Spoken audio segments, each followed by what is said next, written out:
এ দুনিয়ায় সবই পর, কবর যে তোর আসল ঘর। এ দুনিয়ায় সবই পর, কবর যে তোর আসল ঘর। কেমনে সেথায় থাকবা পড়ে শুধুই মাটির বিছানা। কেমনে সেথায় থাকবা পড়ে শুধুই মাটির বিছানা। চিন্তা করে দেখো না কবরে কি যাইবা না। যেই কবরে আল্লাহ ছাড়া বন্ধু কেহ থাকবে না। যেই কবরে আল্লাহ ছাড়া বন্ধু কেহ থাকবে না। চিন্তা করে দেখো না কবরে কি যাইবা না। আজান কানে শুনিয়া কেমনে থাকো ঘুমাইয়া। আজান কানে শুনিয়া কেমনে থাকো ঘুমাইয়া। নামাজের লাগিয়া কি তোর মোটেও মায়া লাগে না। নামাজের লাগিয়া কি তোর মোটেও মায়া লাগে না। চিন্তা করে দেখো না কবরে কি যাইবা না। অবশেষের ঠিকানা শুধুই মাটির বিছানা। এই জন্য বলতেছিলাম ওরে মুসলমান ভাই, আল্লাহ তাআলা কোরআনুল কারীমের ভিতরে এই জন্য বলতেছেন, ইয়া আইয়ুহাল্লাযীনা আমানুত্তাকুল্লাহ হাক্কা তুকাতিহি ওয়ালা তামুতুন্না ইল্লা ওয়া আনতুম মুসলিমুন। আল্লাহ তাআলা বলতেছেন, হে মুসলমান ইমানদার আল্লাহর গোলাম, আল্লাহকে ভয় করো, করার মতো করো। আল্লাহকে ভয় করো এবং আল্লাহ তাআলা দুনিয়া থেকে তোমাকে নেওয়ার পরে তোমার আমার যেই ঠিকানা কবর,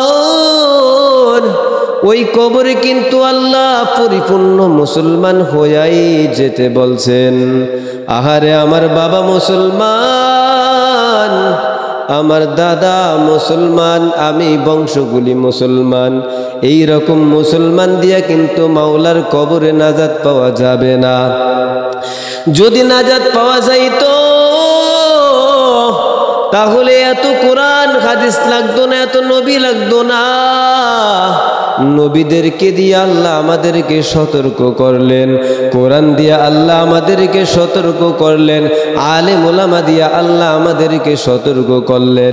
আল্লাহ নিজেও কোরআনের ভিতরে বলছেন, ওয়ালা তামুতুন্না ইল্লা ওয়া আনতুম মুসলিমুন। আল্লাহ নিজে বলেছেন, খবরদার খবরদার খবরদার, পরিপূর্ণ মুসলমান না হইয়া কেউ কবরে আসিও না। অথচ দেখেন আল্লাহ রাসূল সাল্লাল্লাহু আলাইহি ওয়াসাল্লামের কলিজার টুকরা আম্মা জান ফাতিমাতুজ জহরা রাদিয়াল্লাহু তাআলা আনহাকে নবী এত মোহাব্বত করতেন, যে নবী যদি ঘর থেকে কোথাও যেতেন শেষ দেখাটা ছিল আম্মা জান আয়েশার সাথে। আবার সফর থেকে যখন বাড়িতে ফিরতেন, বাড়িতে ফিরার শুরুর দেখাটাও করতেন আম্মা জান ফাতেমার সাথে। ফাতেমা নবীর কলিজার টুকরা, ওই ফাতেমাকে নবী ডেকে ডেকে বলতেছেন, ইয়া ফাতেমা তুমকিদি নাফসিকা মিনান নার। ও ফাতেমা, কবরের সামানা তোমারটা তুমি তৈরি করে নাও, কবরে গিয়ে আমি নবীর পরিচয় দিয়ে কিন্তু নাজাত পাইবেন না। দেখেন নবীর কলিজার টুকরা ফাতেমাকে নবী কত বড় কথা বললেন। কবরের সামানা নিজেরটা নিজের তৈরি করার দরকার। কবরের সামানা নিজেরটা নিজেকেই তৈরি করতে বললেন। কেমন সে ফাতেমার ব্যাপারে কবর কি বলে রে মুসলমান ভাই? ওই ফাতেমার ব্যাপারে কবর বলে, আল্লাহ রাসূল সাল্লাল্লাহু আলাইহি ওয়াসাল্লামের প্রিয় একজন সাহাবী ছিলেন, তার নাম হলো হযরতে আবু যর গিফারি রাদিয়াল্লাহু তাআলা আনহু। এই আবু যর গিফারি রাদিয়াল্লাহু তাআলা আনহু একজন নরম তবিয়তের সাহাবী, সাদা সিধে একজন মানুষ। এই আবু যর গিফারি রাদিয়াল্লাহু তাআলা আনহু এমন একজন সাহাবী, একদিন নবী মিম্বারে কথা বলতেছেন, নবীর ডান পাশে বসা হযরতে আবু যর গিফারি। এই আবু যর গিফারি রাদিয়াল্লাহু তাআলা আনহু এক পাশে নবীর বসা, আর এক পাশে হযরতে জিবরিল আমিন বসা। আবু যর গিফারি যখন নবীর পাশ থেকে উঠে যায়, জিবরিল আমিন বলতেছেন, ও পয়গম্বর, ওই যে দেখেন আপনার আবু যর গিফারি উঠে যায়। এবার নবীজি জিবরিল আমিনকে ডেকে ডেকে বলতেছেন, ও ভাই জিবরিল, তুমি কি আমার আবু যরকে চিনোনি? জিবরিল আমিন নবীকে ডেকে ডেকে বলতেছেন, ও পয়গম্বর, আপনার আবু যরকে শুধু আমি না, আসমানে জমিনে আল্লাহ তাআলা যতগুলি ফেরেশতা সৃষ্টি করেছেন, যতগুলি ফেরেশতা আল্লাহ তাআলা বানাইছেন, সমস্ত ফেরেশতারা আপনার আবু যরকে চিনে। সুবহানাল্লাহ। হ্যাঁ, আবু যর গিফারি রাদিয়াল্লাহু তাআলা আনহু কেমন একজন মানুষ! এই আবু যর গিফারি রাদিয়াল্লাহু তাআলা আনহু আম্মাজান আয়েশা, আম্মাজান ফাতেমাতুজ জোহরা রাদিয়াল্লাহু তাআলা আনহার কবর খনন করার সুযোগ পাইলেন। এবার আবু যর গিফারি রাদিয়াল্লাহু তাআলা আনহু যখন কবর খনন করার দায়িত্ব পেলেন, এবার ফাতেমার কবরটা আবু যর গিফারি করতেছেন। আর কবর করা শেষ, এবার কবরের ভিতরে আবু যর গিফারি গড়াগড়ি খায়, আর কবরকে ডেকে ডেকে বলতেছে, ওরে কবর, তুমি কি জানো তোমার ভিতরে আজকে কাকে রাখা হবে? তোমার ভিতরে এমন একজন আল্লাহর বান্দিকে রাখা হবে, যেই বান্দি হলেন সরদার দো আলম পয়গম্বর মুহাম্মদুর রাসূলুল্লাহ সাল্লাল্লাহু আলাইহি ওয়াসাল্লামের কলিজার টুকরা ফাতেমা। একবার যখন এই কথা বললেন, আবার দ্বিতীয়বার বললেন, ও কবর, তোমার ভিতরে কাকে রাখা হবে তুমি জানো নি? তোমার ভিতরে রাখা হবে হযরতে হাসান, হযরতে হুসাইন রাদিয়াল্লাহু তাআলা আনহু, যারা ইসলামের জন্য জীবন দিলেন। হযরতে হাসান, হযরতে হুসাইনের মা, ওই কলিজার টুকরা নবীর হযরতে হাসান হুসাইনের মা আম্মাজান ফাতেমাতুজ জোহরাকে কিন্তু তোমার ভিতরে রাখা হবে। দুইবার এই কথা বলার পরে তৃতীয়বার আবার আবু যর গিফারি কবরকে ডেকে ডেকে বলতেছেন, ও কবর, তোমার ভিতরে কাকে রাখা হবে তুমি জানো নি? এবার তিনবার কবরকে বলতেছেন, ও কবর, তোমার ভিতরে আজকে দাফন করা হবে, রাখা হবে শেরে খোদা আলী, যেই আলী হলো আল্লাহ তাআলার বন্ধু।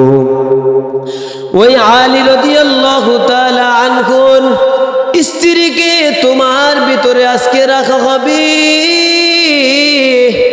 সুতরাং ও কবরের মাটি, তুমি একটু ওই আল্লাহর বান্দি ফাতেমার সাথে একটু ভালো ব্যবহার করিও। ও বাজান, ও যুবক ভাই, এই রকম একবার দুইবার তিনবার যখন কবরকে নবীর দোহাই দিলেন, হযরতে হাসান হুসাইনের দোহাই দিলেন, এরপরে আলীর দোহাই দিলেন, এই তিনটা দোহাই দেওয়ার পর আল্লাহর তরফ থেকে পক্ষ থেকে কবরের মাটির জবান খুলে যায়। ওই কবরের মাটি আবু যর গিফারিকে ডেকে ডেকে বলতেছেন, ওরে নবীর সাহাবী, কে নবীর কলিজার টুকরা মেয়ে ফাতেমা, এটা আমি কবর দেখব না। কে হযরতে হাসান হযরতে হুসাইনের মা, এটা আমি কবর দেখব না। কে আলীর স্ত্রী, এটা আমার কবরের মাটির জানার দরকার নাই। আমি কবর তার সাথে ভালো ব্যবহার করব যে দুনিয়াতে আল্লাহ আল্লাহর রাসূলের কথা অনুযায়ী চলছে, যে দুনিয়াতে আল্লাহকে রাজি খুশি করেছে, যে দুনিয়াতে নবীর অনুসরণ করেছে, যে দুনিয়াতে কোরআন হাদিস অনুযায়ী জীবন যাপন করেছে। আমি কবর তার সাথে ভালো ব্যবহার করব, নয়তো আমি কবর গুনাহগারের সাথে ভালো ব্যবহার করব না। ও যুবক ভাই, ও বৃদ্ধ বাবারা, আমি আপনাদেরকে বলতে চাই, দেখেন, যদি নবীর কলিজার টুকরা মেয়ের ব্যাপারে কবরে এই কথা বলে, আলীর স্ত্রীর ব্যাপারে যদি কবরে এই কথা বলে, তাহলে আপনার আমার কি উপায়? তাহলে আপনি আর আমি কি করে কবরে দেওয়া উচিত? কারণ ওই কবর এমন একটা জায়গা, যেই কবর কিন্তু টাকাওয়ালা দেখবে না। ওই কবর এমন একটা জায়গা, যেই কবর কোনো ধনী গরিব দেখবে না। ওই কবর এমন একটা জায়গা, যেই কবরে কিন্তু সাদা কালা বাজবে না। ওই কবরে টাকা দেওয়া যাবে না। ওই কবর কিন্তু কখনো আপনার আমার থেকে ঘুষ নেবে না। এই জন্য ওই কবরে যাওয়ার আগে আল্লাহ বলেছেন, ওয়া আইয়ুহাল্লাযীনা আমানুত্তাকুল্লাহ হাক্কা তুকাতিহি ওয়ালা তামুতুন্না ইল্লা ওয়া আনতুম মুসলিমুন। আল্লাহ বলতেছেন, ও ঈমানদার, খবরদার খবরদার, পরিপূর্ণ মুসলমান না হইয়া কেউ অন্ধকার কবরে যেও না। আল্লাহ বলতেছেন, খবরদার, কেউ নেক আমল না নিয়া পরিপূর্ণ মুসলমান না হইয়া কেউ কবরে যাও না। কার কথা? আল্লাহর কথা। আল্লাহ বলছে। তাহলে ওই কবর কি? ওই কবর হইল এমন একটা জায়গা, এক জাররা পরিমাণ গুনাহ নিয়ে যদি কেউ কবরে যায়, ওই কবরের মাটি এত জোরে চাপ মারবে, কবরের মাটির চাপে ওই গুনাহগার বান্দা চূর্ণ বিচূর্ণ হয়ে যাবে। ওই গুনাহ নিয়ে অন্ধকার কবরে গেলে কবরের আযাব সহ্য করা যাবে না রে ভাই। এই জন্য ওই অন্ধকার কবরে যাওয়ার আগে কবরের সামানা কিন্তু তৈরি করতে হবে। ওই কবরে যাওয়ার আগে আমার নফসকে ঠিক করতে হবে। নফসের কথা মতো চললে হবে না। আমি হতে হবে মুতমাইন্না। আমি নফসে লাওয়ামা হলে হবে না। আমি আল্লাহ তাআলার খাস ওলি হইয়া কিন্তু কবরে যেতে হবে। আর আল্লাহর ওলি হতে হলে আমার জবানকে আমি কন্ট্রোল করতে হবে, জবানকে হেফাজত করতে হবে। আমি যদি আল্লাহর ওলি হতে হয়, তাহলে আল্লাহর যত বড় হুকুম আছে, যত ছোট হুকুম আছে, কোনো একটা হুকুম কিন্তু ছাড়া যাবে না। কি বলেন, যাবে নাকি? আল্লাহর কোনো হুকুম কিন্তু ছাড়া যাবে না। আল্লাহর সাথে শিরক করা যাবে না, আল্লাহর সাথে শিরক করা যাবে না। সুন্নতের খেলাফ চলা যাবে না।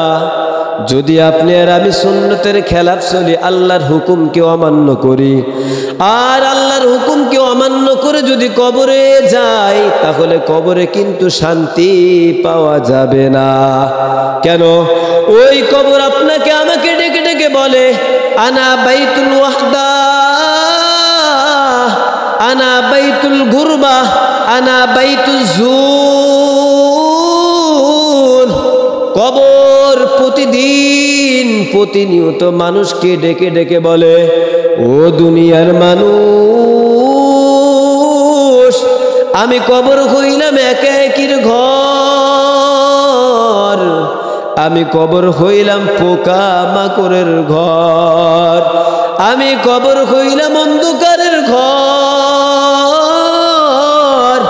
ওই কবরে যদি গুনাহ নিয়ে যাও, ওই কবরে যদি নবীকে খুশি করে না যেতে পারো, ওই কবরে যদি আল্লাহর ওলি হয়ে না যাইতে পারো,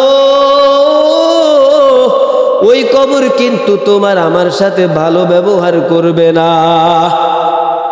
ও বাজান, কবরের মারাত্মক একটা শাস্তি হলো, আপনি যদি গুনাহ নিয়ে কবরে যান, আপনি যদি গুনাহগার হয়ে কবরে যান, আপনি যদি ঈমান আমল নিয়ে কবরে যেতে না পারেন, গুনাহ নিয়ে কবরে গেলে সর্বপ্রথম আল্লাহ আপনার জন্য একটা এমন ফেরেশতা পাঠাইবে। এই ফেরেশতা হলো এমন একটা ফেরেশতা, যেই ফেরেশতা চোখে দেখে না, যেই ফেরেশতা কিন্তু কানে শুনে না। আপনার যদি গুনাহ নিয়ে কবরে যান, ওই গুনাহগারকে শাস্তি দেওয়ার জন্য, মারার জন্য আল্লাহ অন্ধ ফেরেশতা, কানে শোনে না বধির ফেরেশতা ফিট করে দিবে। আপনাকে যখন জাহান্নামের হাতুড়ি দিয়ে, আগুনের হাতুড়ি দিয়ে মারতে থাকবে, আপনার মাথাটা, আপনার সমস্ত দেহটা ছিত্রে ফেলা হবে, চূর্ণ বিচূর্ণ করা হবে। আপনি যতই কান্না করেন, আপনার কান্না কিন্তু ওই অন্ধ ফেরেশতা দেখবে না।